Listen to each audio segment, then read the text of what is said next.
So hello guys, so today I'm going to explain some of the common questions that I get out there. So a lot of you guys are asking me that why is that it's taking the Russians so long to capture Bakhmut.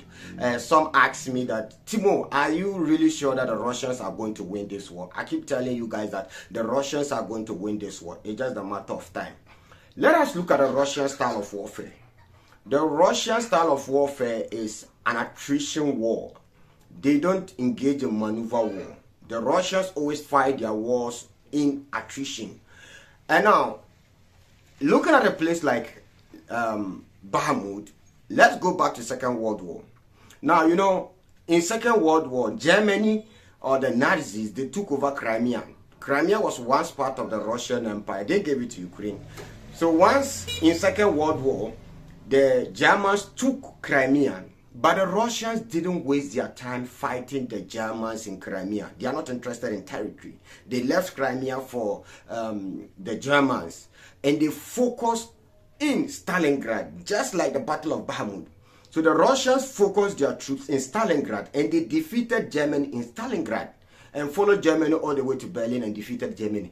After defeating Germany in Stalingrad, they went back and took Crimea. It's simple. So the Russians are always focused on defeating their enemy. After defeating their enemy or destroying your forces, it is much easier for them to take over the territories that they lost. So the Russians are going to destroy the Ukrainian army in Bakhmut. After destroying the Ukrainian army, they'll go back and take the lives of Kherson and Liman. That is the Russian style of warfare. They don't rush. So what is happening in Bakhmut is the Russians are soaking in Ukrainian troops. Note, prior to this special military operation, Vladimir Putin said his main aim is demilitarization and denazification. And we can see that the Russian army has denazified Ukraine about 90%. And looking at the Ukrainian army, they've destroyed the Ukrainian army. Now NATO is now pumping in troops and the Russian army keep on destroying NATO troops. I'm not the one saying it. Stoltenberg said this. Now, number two, the main reason why the Russians cannot lose this war is the Russian military-industrial complex. Looking at the Russian military-industrial complex, the Russians promised themselves that they will never allow their citizens to die in the way that the Nazis killed them in Second World War, because they lost over 25 million troops or 25 million citizens in Second World War. That is what the Nazis did to them. That is Russia alone. And looking at Soviet, they killed around 39 to 40 million Soviet people. But only Russia alone lost around 25 to 27 million citizens.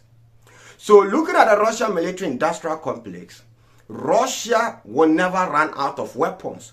That is why Russia produced over 20,000 shells in a day. Whilst NATO, the whole of NATO, no country in NATO produce more than 5,000 shells in a month.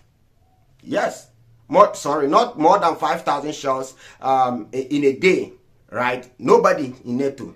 Now, United States produce around 15,000 shells in a month, whilst Russia produce more than 20,000 shells in a day. So this means that Russia can never run out of weapons, because they promised themselves that they don't want what happened in Second World War to ever happen to them in their history again. So Ukraine fires around 5,000 shells in a day, whilst United States produce 15,000 shells in a month.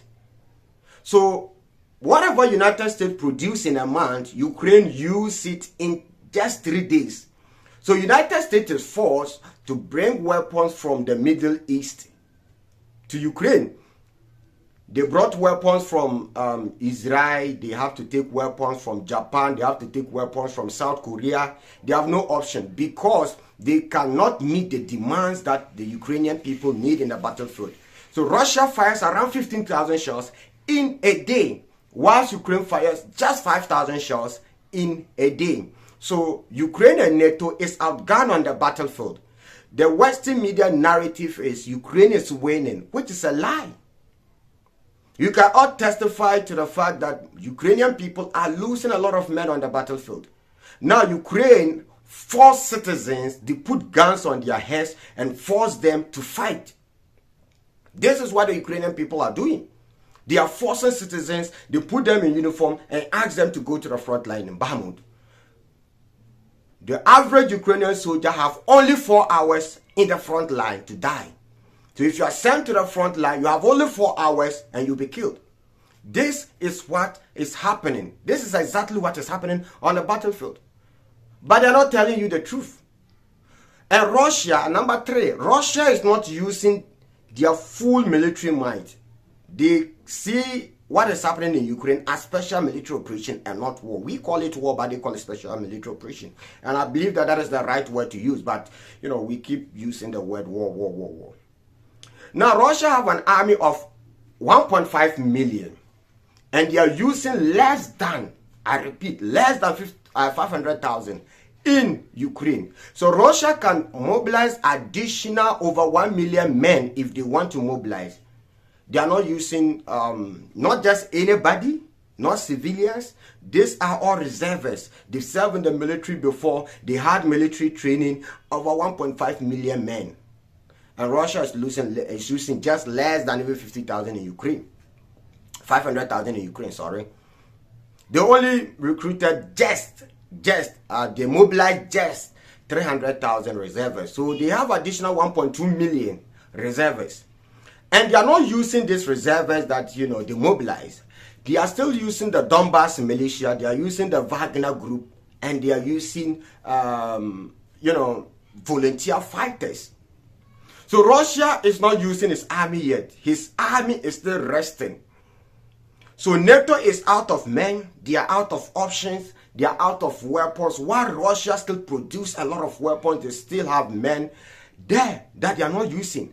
So the Russians can never lose this war. It is impossible. Now, number 4, this is an economic war. Note, the biggest war is not what is happening on the battlefield.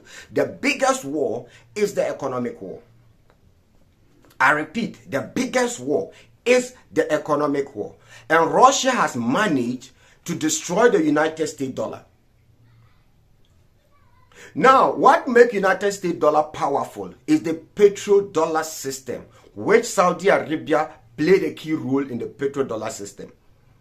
So Saudi Arabia is the main reason why United States dollar is the world reserve currency. Now, Saudi Arabia is now trading with the Chinese yuan, making the United States dollar useless. Now, the likes of Russia, they used to trade with the United States dollar. Now, Russia is now trading in rubles.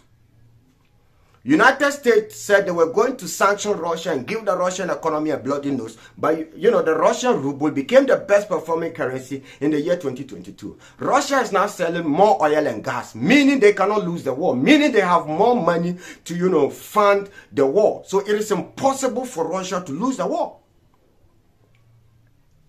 So if they tell you that Russia is going to lose the war, it is impossible. Russia can never lose this war.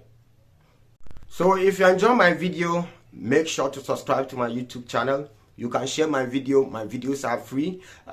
My main aim is to really educate people, and you can share my videos to anybody you want. You can download them and share it to family and friends. So guys, love you. Thank you very much.